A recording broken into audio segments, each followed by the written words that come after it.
আসসালামু আলাইকুম। প্রিয় দর্শক, আজকে সকালে ঘুম থেকে উঠে জানতে পেরেছি যে খবরটা আমাকে বিভিন্ন জন ফোন করে দিয়েছে এবং আমি টেলিভিশনে স্ক্রলেও দেখতে পেয়েছি। সেটা হলো আবু আলম শহীদ খানকে গ্রেপ্তার করা হয়েছে। কেন গ্রেপ্তার করা হয়েছে? যে কিছুদিন আগে ঢাকা রিপোর্টার্স ইউনিটি মিলনায়তনে মঞ্চ ৭১ নামের যে সংগঠন, তারা যে একটা গোল টেবিল বৈঠকের আয়োজন করেছিল, সেই গোল টেবিল বৈঠকের আয়োজন স্থল থেকে যাদেরকে গ্রেপ্তার করা হয়েছিল তাদের বিরুদ্ধে সন্ত্রাস দমন আইনে মামলা করা হয়েছিল এবং সেই অনুষ্ঠানে আবু আলম শহীদ খানও কিছু সময়ের জন্য উপস্থিত ছিলেন। যেহেতু তিনি উপস্থিত ছিলেন, অতএব তারা পুলিশ মনে করছে ওই একই মামলায় একই অপরাধে উনিও অপরাধী, অতএব ওনাকে গ্রেপ্তার করা হয়েছে। এই হলো মোটের উপর কথা।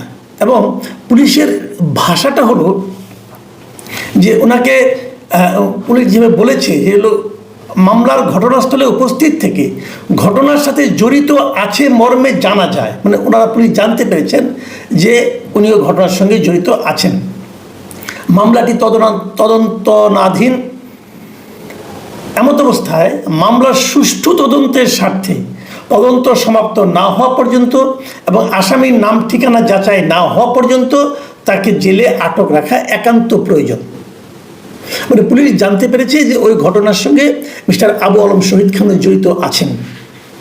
এই হলো মানে আইনগত দিকটা আর কি। এবং তারপর আবু আলম শহীদ খানকে দুপুরে চিফ মেট্রোপলিটন ম্যাজিস্ট্রেটের কোর্টে আদালতে হাজির করা হয় এবং সেখানে আদালত তাকে জেলখানায় পাঠিয়ে দেন। এখন প্রশ্ন হচ্ছে, এই যে আবু আলম শহীদ খানকে গ্রেপ্তার করা হলো, এই যে মঞ্চ ৭১ ওখানে মামলা করা হয়েছিল, সেই মামলাটা আসলে কি ছিল, ওখানে ঘটনা কি ঘটেছিল, এটা আপনারা সবাই এর মধ্যে জানেন। তবু আমি একটু ছোট করে বলি ঘটনাটা ঘটেছিল গত ২৮শে অগাস্ট। সেদিন সকালে ওখানে মঞ্চ ৭১ নামে একটা সংগঠন, যে সংগঠনটা আরও কিছুদিন আগে এই অগাস্টেরই প্রথম সপ্তাহে গঠিত হয়েছিল কতিপয় মুক্তিযোদ্ধা, বয়স্ক বৃদ্ধ মুক্তিযোদ্ধা, তারা সবাই মিলে এই সংগঠনটা করেছিলেন। তারা মুক্তিযুদ্ধের যে ইতিহাস সেটাকে অবিকৃত রাখার জন্য তারা এটা সংগঠনটা করেছিলেন এবং এই সংগঠনের মাধ্যমে বাংলাদেশের সংবিধান নিয়ে এবং মুক্তিযুদ্ধ নিয়ে একটা গোল টেবিল বৈঠক তারা ২৮ তারিখে আয়োজন করেছিলেন। সেই গোল টেবিল বৈঠকে আমন্ত্রিত হয়ে অনেকেই গিয়েছেন। সেখানে আব্দুল লতিফ সিদ্দিকীও ছিলেন, তিনি ছিলেন সেখানে আমন্ত্রিত অতিথি। কিন্তু লতিফ সিদ্দিকী কিন্তু ওখানে বক্তব্য দেওয়ার সুযোগ পাননি। তার আগেই সেখানে একটা মব ঢুকে পড়ে, তারা জুলাই যোদ্ধা নামধারী একটা মব, এবং তারা বলে যে এরা সবাই হলো ফ্যাসিস্ট আওয়ামী লীগের দোসর, এবং এই সমস্ত বলে তারা এখন স্লোগান দেয় এবং তাদেরকে কোনো মিটিং করতেই দেয়নি বেসিক্যালি। তো সেখানে অনেক লোকে উপস্থিত ছিলেন, অনেক আমন্ত্রিত অতিথি ছিলেন, অনেক দর্শক ছিলেন, অনেক শ্রোতা ছিলেন, অনেকেই ছিলেন। সেখানে আবু আলম শহীদ খান সাহেবও ছিলেন, মঞ্জুর আলম পান্না ছিলেন সাংবাদিক, শেখ হাফিজুর রহমান কার্জন ঢাকা ইউনিভার্সিটির প্রফেসর, আইনের প্রফেসর, যেহেতু সংবিধান নিয়ে আলোচনা, অর্থাৎ আইনের প্রফেসর হিসেবে উনিও আমন্ত্রিত ছিলেন এবং উনি গিয়েছিলেন। এবং আমি যতটুকু দেখেছি এবং জেনেছি যে শেখ হাফিজুর রহমান কার্জনে আমন্ত্রিত অতিথিদের মধ্যে একমাত্র বক্তব্য দেওয়ার সুযোগ পেয়েছিলেন, আর কেউ বক্তব্য দেননি। মঞ্জুর আলম পান্নাও দেননি, লতিফ সিদ্দিকীও দেননি, আবু আলম শহীদ খানও দেননি, ওনারা কেউ দেননি। এবং যখন মবটা শুরু হয় তখন আবু আলম শহীদ খান ওখানে ছিলেন অথবা চলে এসেছেন, আমি ঠিক বলতে পারবো না এই ব্যাপারটা।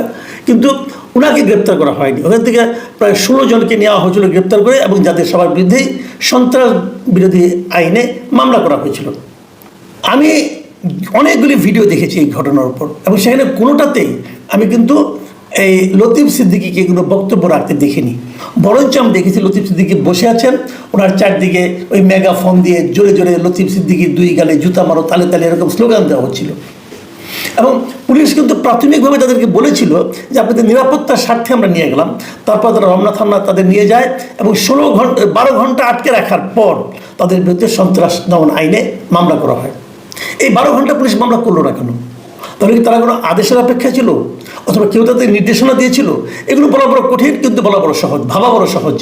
বলা কঠিন, ভাবা সহজ, কারণ আমরা এই দৃশ্য বাংলাদেশে নতুন দেখছি না। আওয়ামী লীগ আমলে এই দৃশ্য আমরা প্রায়ই দেখতাম। তো যাই হোক, সেগুলি রিপিট হচ্ছে, একই পুলিশ একই রিপিটেশন হতেই পারে, হয়তো একই ধরনের আদেশও আসছে। বলা আমি ক্লিয়ার না হয়ে হয়তো বলতে পারবো না, কিন্তু ঘটনা ওভাবেই ঘটেছে। প্রশ্ন হচ্ছে, এই মামলার যে এফআইআর ছিল, পুলিশের একজন সাব ইন্সপেক্টর যিনি মামলা করেছিলেন, এসআই মোহাম্মদ আমিরুল ইসলাম, যিনি নাকি এই মামলাটা করেছেন বাদী হয়ে, তিনি কি লিখেছিলেন তার এফআইআরে, আমি ওগুলি একটু আপনাদেরকে পড়ে শোনাতে চাই, তাহলে আপনারা বুঝতে পারবেন যে আসলে কী ছিল মামলায়। উনি লিখেছেন, আমি মাঝখান থেকে পড়ি, যে 28/8/2025 বলে সকাল থেকে উনি কোথায় ডিউটিতে ছিলেন, এবং তারপরে সকাল 11টায় অফিসার ইনচার্জ শাহবাগ থানা বেতারের মাধ্যমে নির্দেশ দেন সেগুন বাগিচাস্থ ঢাকা রিপোর্টার্স ইউনিটির অডিটোরিয়ামে যাওয়ার জন্য।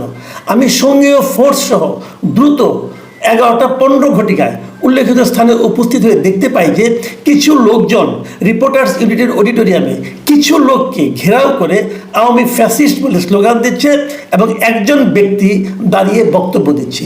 আমি বক্তব্যরত ব্যক্তিকে হেফাজতে নেই এবং ওনাকে চিনতে পারি, উনি সাবেক মন্ত্রী, ওনার নাম আব্দুল লতিফ সিদ্দিকী।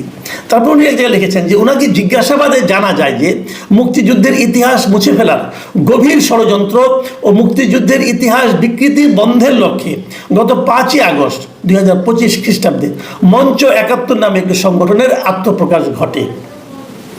উক্ত সংগঠনের উদ্দেশ্য জাতির অর্জনকে মুছে ফেলার সব ষড়যন্ত্র প্রতিহত করতে বাংলাদেশের জনগণকে সঙ্গে নিয়ে আত্মত্যাগের প্রস্তুতি নেওয়া।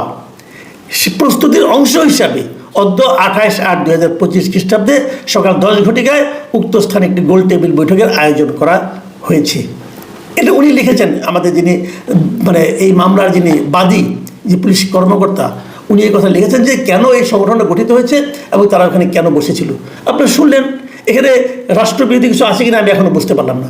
যাই হোক, তারপরে উনি এক জায়গায় লিখেছেন যে উপস্থিত লোকজনদেরকে জিজ্ঞাসাবাদে জানা যায় যে আব্দুল লতিফ সিদ্দিকী মঞ্চ 71-এর ব্যানারকে পুঁজি করে প্রকৃতপক্ষে দেশকে সশস্ত্র সংগ্রামের মাধ্যমে অস্থিতিশীল করে বর্তমান অন্তর্বর্তীকালীন সরকারকে উৎখাত করার ষড়যন্ত্র ও উপস্থিত অন্যদের প্ররোচিত করে বক্তব্য প্রদান করছিল। উপস্থিত লোকজন ওনাকে এটা জানিয়েছে যে উনি এইভাবে বক্তব্য দিচ্ছিল, জানিয়েছে।